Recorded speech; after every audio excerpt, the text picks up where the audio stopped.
Hello, welcome back. Welcome to fact with Deepak. कैसे हो दोस्तों आप सब कुछ आपकी पढ़ाई वगैरह अच्छी चल रही होगी, है ना। तो चलिएगा, आज हम आपको 57 पार्ट जियोग्राफी का पढ़ा रहे हैं और जिसमें गंगा नदी तंत्र का पार्ट 2 है। ओके, तो चलिए फ्रेंड्स स्टार्ट करते हैं। और अच्छा लगने पर हमारे चैनल को ज़रूर सब्सक्राइब करें, क्योंकि ये चैनल कोई आम चैनल नहीं है, जैसे कि आप कुछ भी देख सकते हो कहीं भी। ओके, मैं आपको हर चीज़ डिटेल में बता रहा हूँ। मतलब यही है मेरा आपको बताने का कि आपसे कोई सवाल ना छूटे, चाहे किसी तरह से भी। मैं आपको जैसे एक सवाल बता रहा हूँ ना, उसके आसपास के आपको अच्छे से मैं स्थिति बता रहा हूँ आपको, कैसे कहाँ पर स्थित है वो सवाल, ताकि आपके एग्ज़ाम में किसी भी प्रकार से सवाल पूछ ले। क्योंकि सीधे सवाल पूछने वाला तो दोस्तों ज़माना चला गया है ना। चलिएगा स्टार्ट करते हैं। तो सबसे पहले हम आपको इन 4 क्वेश्चनों के आंसर देते। जैसे पीएम है, प्रधानमंत्री किस आर्टिकल में, तो आप कहेंगे 75 में। प्रधानमंत्री की नियुक्ति है 75 में, और प्रधानमंत्री की सलाह जो लेता है ना राष्ट्रपति, वो 74 में लेता है ना। कहता है कि राष्ट्रपति के लिए सलाह देने के लिए एक मंत्रिपरिषद होगी, और मंत्रिपरिषद का प्रधान कौन होगा, प्रधानमंत्री। तो ये 74 में है। यदि प्रधानमंत्री की हम नियुक्ति की बात करें तो 75 में है। पी से पीएम, पी से 75, कुछ ऐसे आप याद कर सकते हो। ओके, राज्यपाल हमारे 153 में आ जाते हैं। ओके, जब मैं आपको अच्छे से पढ़ाऊंगा ना संविधान, तो बिल्कुल ऐसे आपको याद करा दूंगा, बिना रटे ही सब कुछ याद हो जाएंगे आपको, अनुच्छेद वगैरह सब। ओके, 11वीं अनुसूची में क्या है, 73वां संविधान संशोधन, 73वां। ओके, ये पंचायती राज से संबंधित है। ओके, लोहे पर जंग लगता है तो उसका भार बढ़ जाता है ना, बढ़ जाता है। चलिए,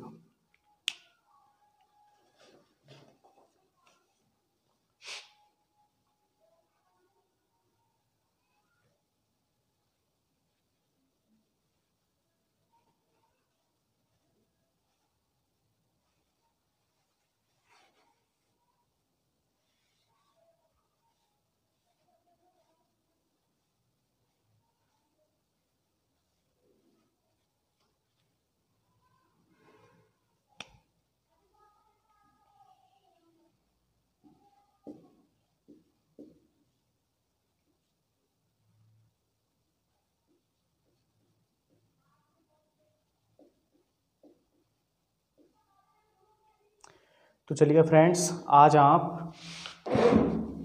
हम स्टार्ट करते हैं इस पूरी स्ट्रक्चर को। हम आपसे डिस्कस करेंगे पूरी स्ट्रक्चर के बारे में जो मैंने बनाया है। ओके, पर आप गंगा से संबंधित पहले कुछ ऐसे फैक्ट लिख लीजिए जो पढ़ने से पहले जानना बहुत ज़रूरी है। ओके, चलिएगा, तो पहले आप लिखिएगा, गंगा नदी 2 देशों से बहती है। नंबर 1, गंगा नदी हमारे 2 देशों से बहती है। ओके, नंबर 1 भारत, है ना, और नंबर 2 आप कहेंगे Bangladesh. Okay, number 1, number 2 Bharat देखिएगा यहाँ से उत्तराखंड से निकली है, और यहाँ पर पश्चिम बंगाल में ही एक धारा इधर हो गई और एक धारा इधर चली गई बांग्लादेश में। ओके, बांग्लादेश में जाने के बाद बंगाल की खाड़ी में गिर गई डायरेक्ट। ओके, तो 1 और 2 देश हो गए। चलिएगा नेक्स्ट क्वेश्चन लिखिएगा, गंगा नदी कितने राज्यों से बहती है। ओके, तो आपको देखना होगा कहाँ से आ रही है। बहती तो 5 में है, लो मैंने शुरू में बता दिया, पर आपको देखना होगा उत्तराखंड से निकल रही है। तो चलिएगा, नंबर 1 उत्तराखंड से निकलकर हरिद्वार से फिर बिजनौर में हमारे प्रवेश हो रही है, तो यूपी। बिजनौर का जिला कौन सा है, यूपी। फिर यूपी से निकलकर बिजनौर में इधर जाकर पूर्वी बिहार में, यानी फिर आ गया बिहार। और नदी का कुछ दूरी झारखंड में भी है ना। पता तो नहीं है, पर फिर भी कई बच्चों को पता नहीं होने, फिर भी मैं बता रहा हूँ, है ना। बहुत ही कम भाग है झारखंड में, है ना, झारखंड। फिर आ जाता है आपका पश्चिम बंगाल। तो ये हो गए 5 राज्य और 2 देश। ओके, चलिएगा, इतना कंफर्म हो चुका। अब मुझे बताइएगा आप, गंगा की लंबाई के बारे में बहुत बार पूछा जाता है कि गंगा की लंबाई बताइएगा। तो आप बताएंगे 2525 किलोमीटर, 2225। ओके, यूपी में इसकी लंबाई सर्वाधिक है। कहाँ पर? यूपी में इसकी लंबाई सर्वाधिक है। और कम कहाँ पर है? तो आप कम कहेंगे कि भाई झारखंड में। हमने ये बताया ना दोस्तों आपको कि बहुत ही कम है ना। किसी किसी स्टूडेंट को ये पता ही नहीं है कि मतलब झारखंड में भी जाति है कि नहीं, ओके, पर कम है। अब लिखिएगा यूपी के 29 जिले किस पर हैं? गंगा नदी के तट पर, गंगा नदी पर। और यूपी के कितने ज़िले? 17 ज़िले कहाँ पर हैं? यमुना के तट पर, यमुना तट पर 17 ज़िले और 29 ज़िले किस पर है? यूपी के। ये पूछ लेता है ना, उत्तर प्रदेश स्पेशल में। तो कंफ्यूज मत होना, 17 यमुना पे हैं और 29 यूपी के किस पर है? गंगा पर। कन्फ्यूजन नहीं रहना चाहिए आपके माइंड में फ्रेंड्स। कन्फ्यूजन रह गया तो बेकार हो जाएगा मेरा पढ़ाना भी, ओके। चलिए भाई स्टार्ट करते हैं। आज आपको बता दें हम गंगा नदी का पूरा स्ट्रक्चर। तो देखिएगा फ्रेंड्स, हमने बताया यहाँ से यमुनोत्री से यमुना निकल कर ये मिल रही है, इसको छोड़िए आप। पर ये देखिएगा यहाँ से गंगा यानी कौन सी नदी है ये? इसको हम क्या कहेंगे? भागीरथी यहाँ आई, और ये एक आई कौन सी? अलकनंदा। दोनों मिली कहाँ पर? कौन सा है? विष्णुप्रयाग। विष्णु नहीं, ये है देवप्रयाग, है ना। क्या हो जाएगा? देवप्रयाग में मिलेगी, ओके। पर मैं आपको बता रहा हूँ, ये तो एक मोटी सी बात हो गई कि यहाँ से एक नदी है, यहाँ से आई, देवप्रयाग में मिलकर गंगा नाम चल गया। पर सुनिएगा, ये जो अलकनंदा नदी है ना दोस्तों, ये भी, इसके विषय में जानना हमको इतना ज़रूरी है कि जैसे आप कहेंगे ना कि पूरी गंगा को जानना भी ज़रूरी नहीं है ना।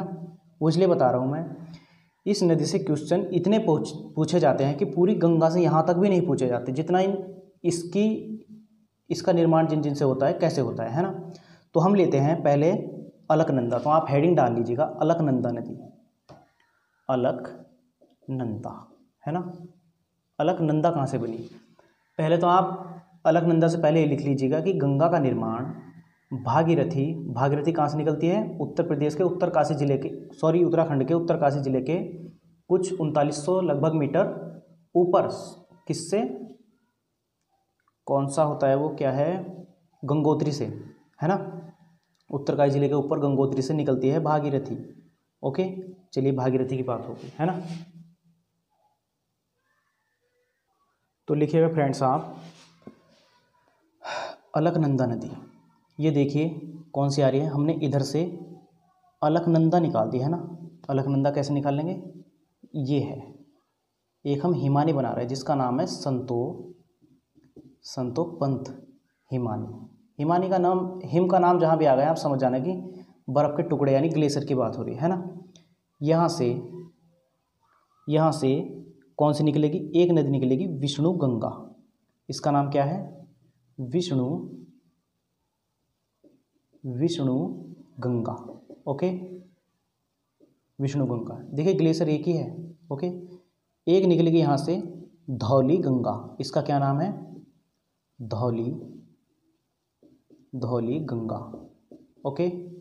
धौली गंगा, विष्णु गंगा, दोनों ने मिलकर कहाँ पर?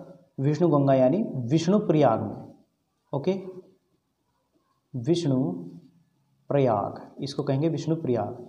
यहाँ पर किस नदी का निर्माण कर दिया? तो आप कहेंगे इसे, कौन सी नदी है ये? अलकनंदा, ओके।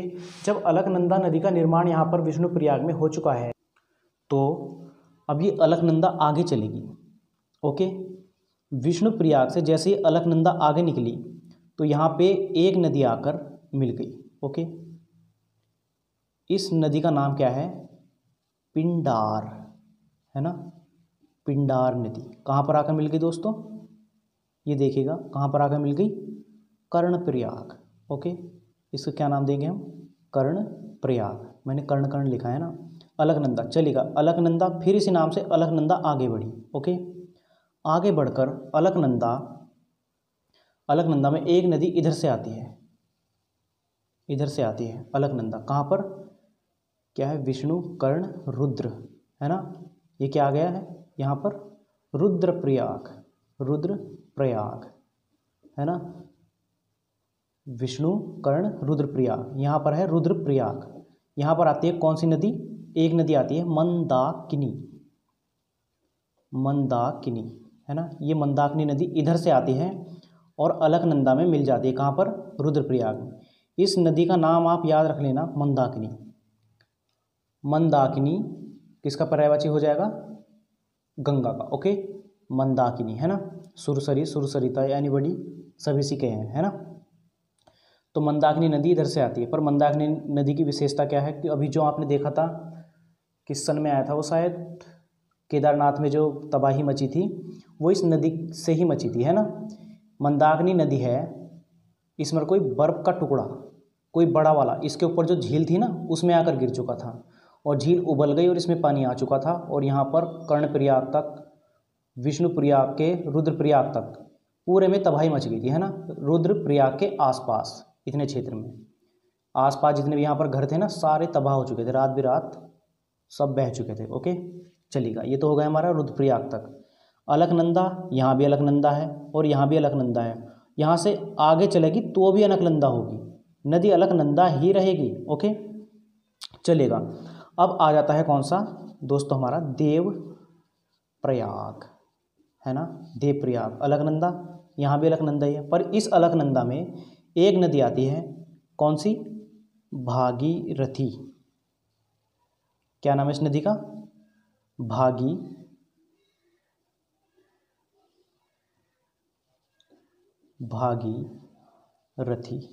भागीरथी नदी इधर से आती है, पर भागीरथी नदी जब कहाँ से निकलती है दोस्तों, गंगोत्री से निकलती है ना, तो इधर से आकर एक भीलांगना नदी इसमें मिल जाती है, भीलांगना, ओके। भीलांगना नदी भागीरथी में मिल जाती है, ओके। और इधर से उत्तराखंड में एक बांध बना दिया गया है, इस पर भीलांगना और भागीरथी की संयुक्त धारा पर एक बांध बनाया गया, टिहरी है ना, टिहरी बांध, जो सबसे ऊंचा हो चुका है आज की डेट में, है ना। भाखड़ा नांगल था ना इससे पहले, अब वो नहीं रहा, ओके, सबसे ऊंचा यही हो चुका है। तो यहाँ से आकर देवप्रयाग में मिल गई, और देवप्रयाग से देवप्रयाग तक, अब तक दोस्तों ये पहाड़ी क्षेत्र था, और पहाड़ी क्षेत्र अब देवप्रयाग से आगे को स्टार्ट हो चुका है, जैसे हरिद्वार है ना, हरिद्वार क्या हो गया है, मैदानी क्षेत्र। जैसे देहरादून, देहरादून है तो कैसा है, पहाड़ी है, पर फिर भी इससे आगे को आते ही गंगा नदी नाम पड़ जाता है, यहाँ से क्या पड़ जाता है, गंगा नदी, ओके। गंगा नदी हरिद्वार से नाम पड़ता है, ओके, देवप्रयाग से, हरिद्वार नहीं देवप्रयाग से, पर ये मैदानी क्षेत्रों में आ गई है, है ना। मैदानी क्षेत्रों से निकलकर उत्तराखंड से यहाँ पर प्रवेश करती है, कहाँ पर, हमारे उत्तर प्रदेश के बिजनौर जिले में, ओके, हमारे जिले में बिजनौर में, ओके। तो क्वेश्चन आता है कि बताइए उत्तर प्रदेश में गंगा प्रवेश करती है किस जिले से करती है, तो क्या नाम है, बिजनौर, ओके। चलिएगा, अब दोस्तों मैं एक बार देख लूँ, है ना, जो मैंने आपको स्ट्रक्चर बनवाई, कहीं इसमें थोड़ी गलती तो नहीं हो चुकी, ओके, क्योंकि ओवर स्मार्ट हम नहीं बनते हैं ना।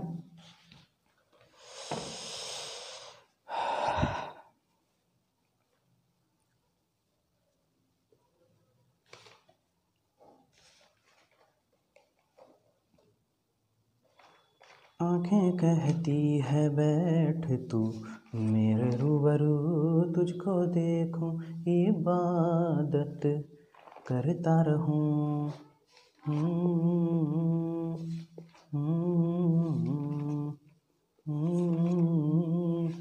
ओ आंखें, बिल्कुल सही है ना फ्रेंड्स, बिल्कुल सही है, ओके। चलिएगा, अब आप इस स्ट्रक्चर को देख लीजिए ध्यान पूर्वक, ओके। अब हम स्टार्ट करने जा रहे हैं, स्टार्ट क्या, अभी हम ख़त्म करने जा रहे हैं, क्योंकि टाइम कुछ ज़्यादा हो चुका है ना। तो ये आपने बना लिया, ओके, इसको ज़रूर बना लेना जो मैंने बताया आपको, क्योंकि यहाँ से क्वेश्चन बड़े पूछे जाते हैं कि बताइए विष्णुप्रयाग पर कौन सी दो नदी मिलती है, और बाद में नाम क्या होता है, बताइए रुद्रप्रयाग पर कौन सी दो नदी मिलती है, देवप्रयाग पर कौन सी दो नदी मिलती है, और सबसे मोस्ट इसमें क्वेश्चन ये है कि बताइए गंगा नदी का नाम गंगा कहाँ से पड़ता है, तो क्या कहेंगे आप, देवप्रयाग। प्रयागों का नाम आपकी याद नहीं हो रहा है, तो ऐसे कर लीजिए, देखिए विष्णुप्रयाग, कर्णप्रयाग, रुद्रप्रयाग, देव प्रयाग, है ना। तो ऐसे लिख सकते हैं आप कि विष्णु, है ना, विष्णु, विष्णु कर्ण, रुद्र देव, है ना। मैंने तो ऐसे याद किया है, आप भी ऐसे कर लीजिएगा। विष्णु कर्ण रुद्रदेव, विष्णु कर्ण रुद्रदेव, ऐसे कर लीजिए। प्रयाग तो सभी के पीछे लगाना है ना। तो चलिएगा, ये आपने स्ट्रक्चर बना ली होगी, उम्मीद करता हूँ। ओके,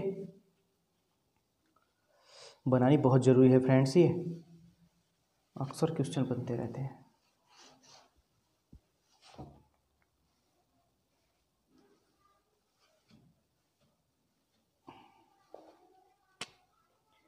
आप 4 क्वेश्चन लिख लीजिएगा। Okay, 4 question. सबसे पहले तो आप डालिएगा पहला क्वेश्चन। चलिएगा, आज आप पुस्तक लिख लीजिएगा, है ना। पहला क्वेश्चन डालिएगा पुस्तक का नाम, द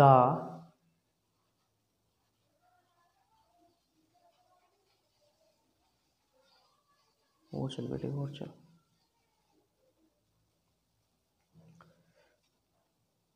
पहली पुस्तक का नाम आप डालिएगा द वेल्थ ऑफ नेशंस, है ना। सभी को पता होगा जिन्होंने पढ़ा होगा, है ना। जो अभी नए नए हैं उनको नहीं पता होगा। द वेल्थ ऑफ नेशन, पुस्तक का नाम और लंबा है, शुरू से कुछ और होकर आता है कि द ये वो और क्या इकोनॉमी वगैरह, फिर बाद में ये जरूर होता है द वेल्थ ऑफ नेशंस। तो आपको यही लगाना है ना, क्योंकि ये ही फेमस है। पर नाम काफ़ी लंबा है, पर बाद में आपको ये जरूर मिलेगा।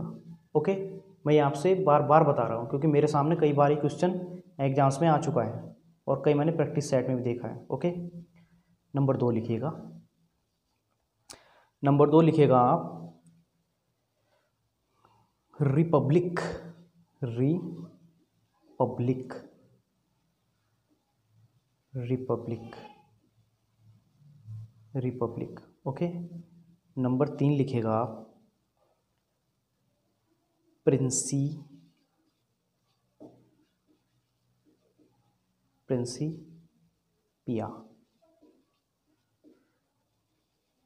प्रिंसिपिया।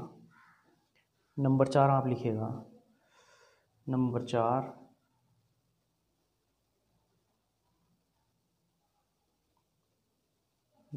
आप लिखिएगा, कौन सी लिखूं भाई।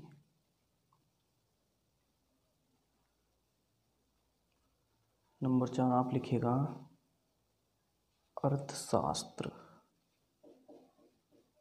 ये मत सोचना कि इतनी हल्की हल्की आपको पुस्तक दे रहा हूँ, आपका बेस बनाना बहुत ज़रूरी है मुझे।